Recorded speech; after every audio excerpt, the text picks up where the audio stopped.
Sir আমরা English grammar করতে পারি না, এবং স্যারেরা যে নিয়মগুলো বলেন সব মাথার ওপর দিয়ে যায়। দেখো, তোমরা একটু ভেবে বলো তো, তোমরা গ্রামার পারছো না নাকি তোমরা গ্রামার শেখার চেষ্টা করছো না, কোনটা?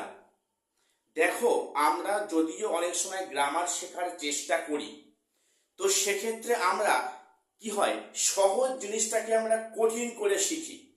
এর ফলে কিন্তু আমাদের জিনিসটা বুঝতে জানতে খুবই অসুবিধা হয়। তো আমি আজকের তোমাদের ভয়েস চেঞ্জ নিয়ে তোমাদের ক্লিয়ার কনসেপ্ট দেব আজকের এই বিশেষ ক্লাসে।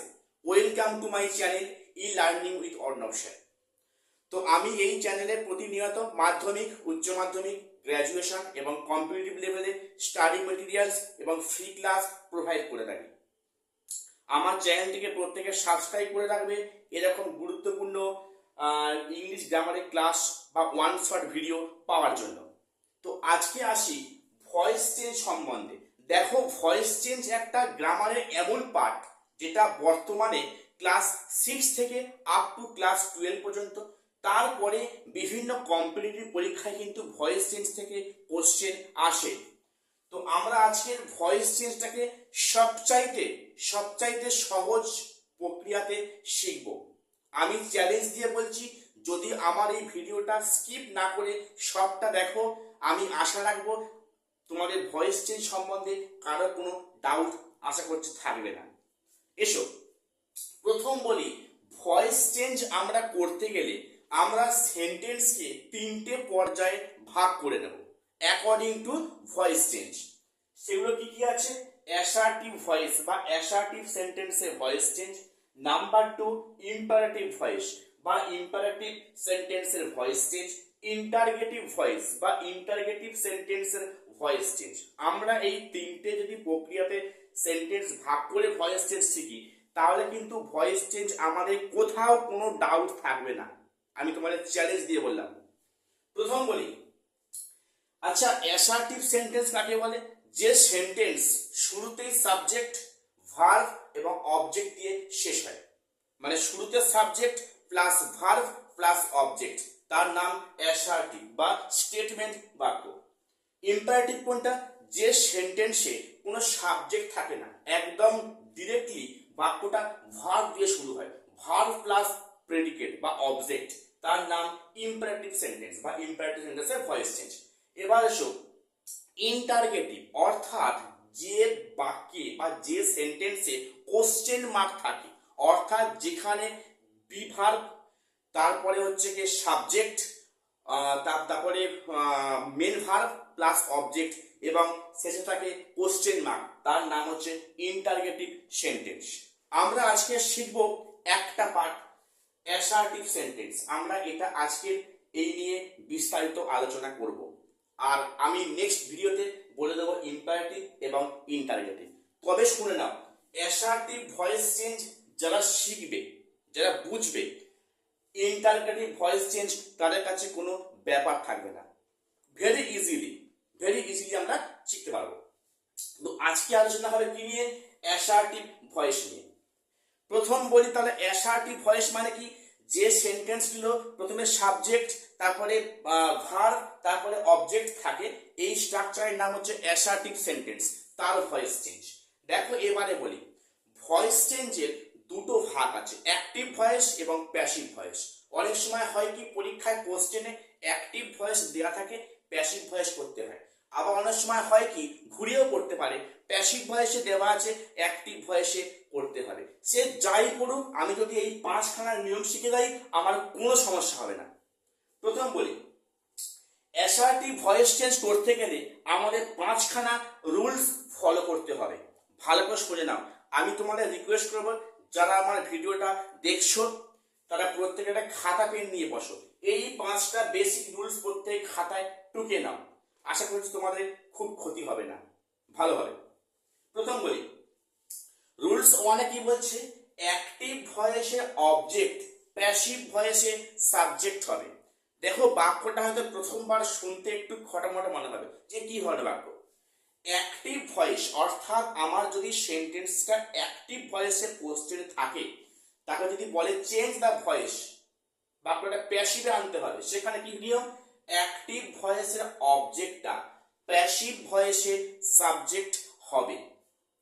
নাম্বার 2, আচ্ছা এখানে বলে রাখি যে অ্যাক্টিভ ভয়েসের অবজেক্টটা প্যাসিভ ভয়েসের সাবজেক্ট, একটা সাবজেক্ট বসে কিন্তু বাক্যের স্টার্টিং এ, শুরুতে। এক্ষেত্রে বলে রাখি সাবজেক্ট ভয়েস চেঞ্জে কিন্তু সাবজেক্ট অবজেক্টে 5টা কিন্তু নাউন বা প্রোনাউনের চেঞ্জ হয়। কি কি হয় এখানে দেখো আমি লিস্ট করে দিয়েছি। আই যদি সাবজেক্ট হয় সেখানে কিন্তু অবজেক্ট হয় মি, উই সাবজেক্ট হলে সেক্ষেত্রে অবজেক্ট হয় আস, হি থেকে অবজেক্ট হয় হিম, সি থেকে হয় হার, কে থেকে হয় দেম। এই 5টা ওয়ার্ড ছাড়া কিন্তু আর কোনো নাউন বা প্রোনাউনের সাবজেক্ট অবজেক্টে চেঞ্জ হয় না, যাহা অবজেক্ট তাহাই সাবজেক্ট, এক্সেপ্ট এই 5 নাউন আর প্রোনাউন। তো নাম্বার 2, অ্যাক্টিভ ভয়েসটা যে টেন্সে থাকবে আমাকে সেই অনুযায়ী কিন্তু প্যাসিভ ভয়েসে বি ভার্ব বসাতে হবে।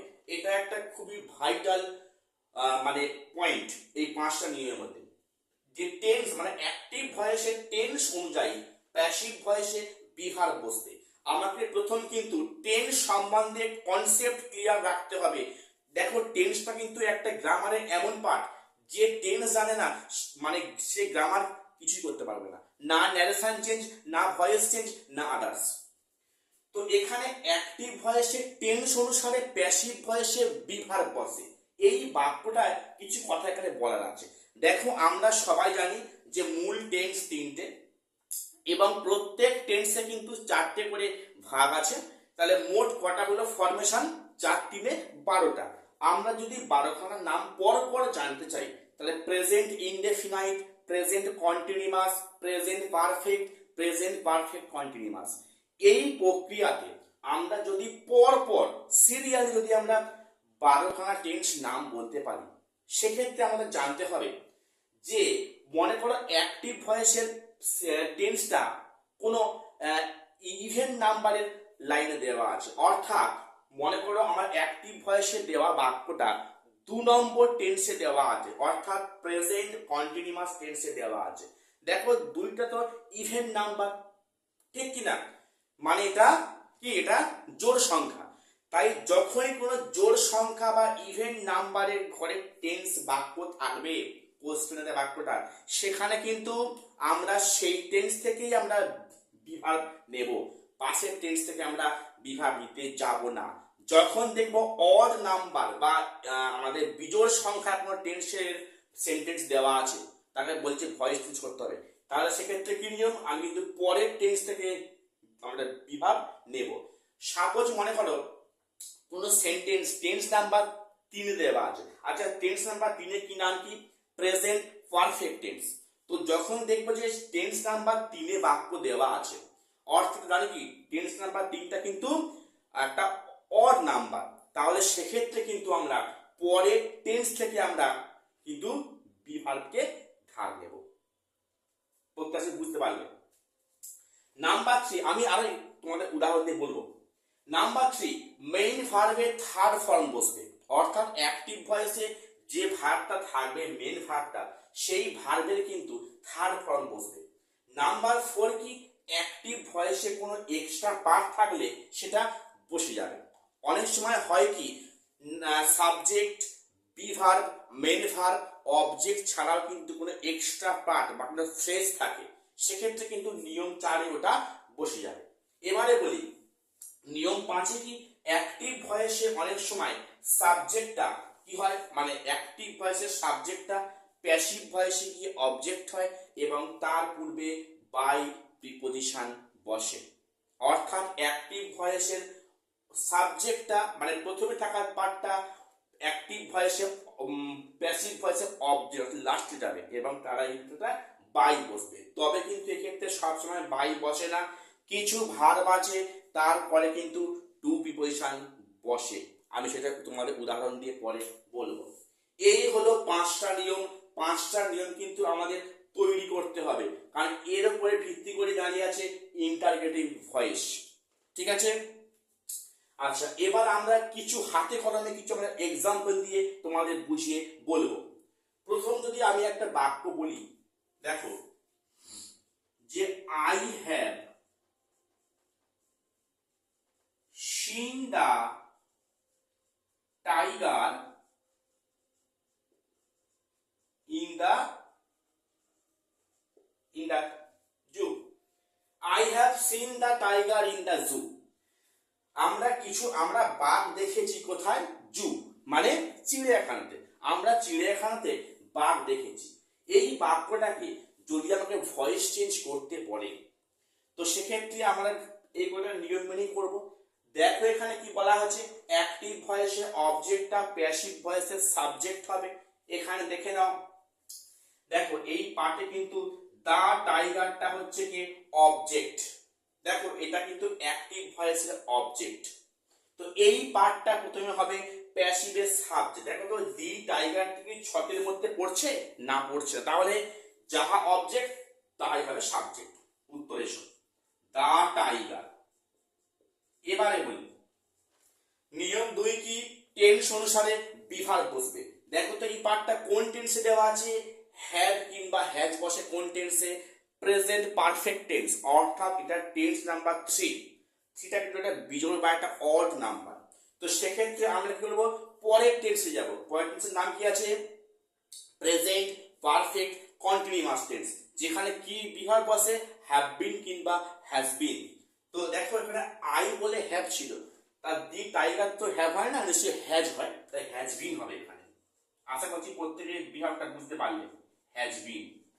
নিয়ম 3 কি আছে? ভার্বের থার্ড ফর্ম, অর্থাৎ এখানে ভার্ব কি আছে? সিন ভার্ব আছে, সি স সিন, এখানে থার্ড ফর্ম করাই আছে, এটাই বসিয়ে দাও, হ্যাজ বিন সিন। এবারে সেন্টেন্সে বাড়তি এক্সট্রা পার্ট, একটা ফ্রেজ দেওয়া আছে ইন দা জু, এখানে বসিয়ে দাও in the zoo, in the জু। এবারে দেখো তো এবারে কি নিয়ম, অ্যাক্টিভ ভয়েসের সাবজেক্টটা প্যাসিভে হবে অবজেক্ট, তারপরে বাই বসবে। আই থাকলে কি হয়? মি হয়। আই থাকলে মি হয়, ওটাকে বাই দাও, by me. Answer complete. The tiger has been seen in the zoo by me. এই হলো একদম প্রপার ওয়েতে, প্রপার নিয়ম মেনে ভয়েস চেঞ্জ করা। আশা করছি প্রত্যেকে বুঝতে পারলে। আমি তোমাদের আরো কিছু উদাহরণ দিয়ে অবশ্যই বলবো। দেখো আমরা কিছু উদাহরণ দিয়ে দেবো, আরো ব্যাপারটা তোমরা আরো ক্লিয়ারলি বুঝতে পারবে আশা করছি। দেখো আমি তোমাদের আরেকটা উদাহরণ দিয়ে বলছি। দেখো এখানে একটা আমি উদাহরণ দিলাম। সাপোজ ধরো you gave me a story book. তুমি আমাকে দিয়েছিলে একটা গল্পের বই। এই বাক্যটাকে যদি ভয়েস চেঞ্জ করতে পারে, আমাকে প্রথম বুঝতে হবে এই বাক্যটা কি সেন্টেন্সে দেওয়া আছে। বাক্যটা পারফেক্টলি অ্যাসার্টিভ আছে, সাবজেক্ট মেন ভার্ব অবজেক্ট দেওয়া আছে, অ্যাসার্টিভ বাক্য। তো আমার এখানে কিন্তু আমরা অ্যাসার্টিভ ভয়েস চেঞ্জ 5টা নিয়ম মেনে আমরা ভয়েস চেঞ্জ করব। দেখে নাও তো, you gave me a story book, তুমি দিয়েছিলে আমাকে একটা স্টোরি বুক। আচ্ছা প্রথম খোঁজো এই বাক্যটা কোনটা কি পার্ট। দেখো ইউটা হচ্ছে কি সাবজেক্ট, গেভটা হচ্ছে কি মেন ভার্ব, যেটা গিভ থেকে পাস্টে গেভ এসছে। এখানে মিটা হচ্ছে কি অবজেক্ট, এবং এ স্টোরি বুকটা হচ্ছে এটাও কিন্তু অবজেক্ট। দেখো আমরা ভয়েস চেঞ্জের ক্ষেত্রে আমরা যদি মি কে অবজেক্ট হিসাবে গণ্য করি, তাহলে কিন্তু এই পার্টটা হয়ে যাবে এক্সট্রা পার্ট। বা আমরা যদি এ স্টোরি বুকটাকে যদি আমরা মনে করি এটা অবজেক্ট, সেক্ষেত্রে মি হবে কিন্তু এক্সট্রা পার্ট, ঠিক কি না? তো প্রথম বলো নিয়ম 1 কি, অ্যাক্টিভ ভয়েসের অবজেক্টটা প্যাসিভের সাবজেক্ট হবে। আমি যদি অবজেক্টটাকে মি করে নিই, তাহলে মিটার সাবজেক্ট কি হয়? আই হয়, তাহলে আই। নাম্বার 2, এইটা বলো তো কোন টেন্সে দেওয়া আছে? ইউ গেভ, গিভ থেকে পাস্ট থেকে কোন টেন্সের সাবজেক্টের পরে ভার্বের পাস্ট ফর্ম বসে? সেটা হচ্ছে একটাই টেন্স, সিম্পল পাস্ট টেন্স কিংবা পাস্ট ইনডেফিনাইট টেন্স, যেটা টেন্স নাম্বার 5 এ আছে। দেখো টেন্স নাম্বার 5, এই 5টা কিন্তু একটা অড, একটা বিজোড় সংখ্যা। এর পরে কি আছে? 6 নম্বর টেন্স, নাম কি? Present past continuous tense. বলো সেখানে কি বিভাগ বসে? ওয়াজ কিংবা ওয়ার। দেখো আয়ের পরে কি বসে? ওয়াজ বসে, তাহলে আই ওয়াজ। এবার দেখো মেন ভার্বের থার্ড ফর্ম, মেন ভার্বটা কি ছিল? Give. Give, gave, given, GIVEN, given. উত্তর কি দাঁড়াচ্ছে? I was given. এবারে এই পার্টটাকে তোমরা মনে করো যেটা বাড়তি পার্ট, এক্সট্রা পার্ট দেওয়া আছে, এটা নিয়ম 4 বসে দাও। The A story book, story book. নিয়ম 5 কি? অ্যাক্টিভের সাবজেক্টটা প্যাসিভের অবজেক্ট হবে, তাহলে বাই বসবে। দেখো এখানে ইউ আছে সাবজেক্ট, ইউ তো লিস্টের মধ্যে পড়ছিল না, অর্থাৎ ইউ থেকে অবজেক্টটা ইউই হবে, ওটাকে বাই দাও, বাই ইউ। মাত্র 5টা সাবজেক্ট অবজেক্ট টেন্স আমি লিখেছিলাম, আসলে প্রত্যেক খাতায় কপি করেছো। তো I was given a story book by you. এবারে কেউ যদি মনে করে যে স্যার এটা এই পার্টটা কি অবজেক্ট নয়? অবশ্যই এটা অবজেক্ট। তা সেক্ষেত্রে বলে তো আমি যদি মনে করি যে এ স্টোরি বুকটা অবজেক্ট, তখন হবে এটা একটা এক্সট্রা পার্ট। তখন তো কি দাঁড়াবে? আ story book was given me, তখন মিটা হবে এক্সট্রা পার্ট বাই ইউ। আশা করছি প্রত্যেকে ডাউট ক্লিয়ার করতে পারলে। আমি আরো একটা এক্সাম্পল দেবো। এখানে একটা কথা বলে রাখি, যখন দেখবে অ্যাক্টিভ ভয়েসে কোনো ভার্বের সঙ্গে আইএনজি হয়, যেমন দেখো প্রেজেন্ট কন্টিনিউয়াসে am is are the ING, past কন্টিনিউয়াসে ওয়াজ ওয়ার দি আইএনজি, হয়তো যখন দেখবে অ্যাক্টিভ ভয়েসে কোনো আইএনজি আছে, তখন কি বলতো আমাদের নিয়মটা হচ্ছে কি, ওই 2 নম্বর নিয়মে আমাদের বিভাগ দেওয়ার পর বিইং করতে হয়, BEING, বিইং করে আইএনজিটাকে বাদ দিয়ে ভার্বের কোনটা থার্ড ফর্ম। একটা উদাহরণ দেখো, মনে করে বললাম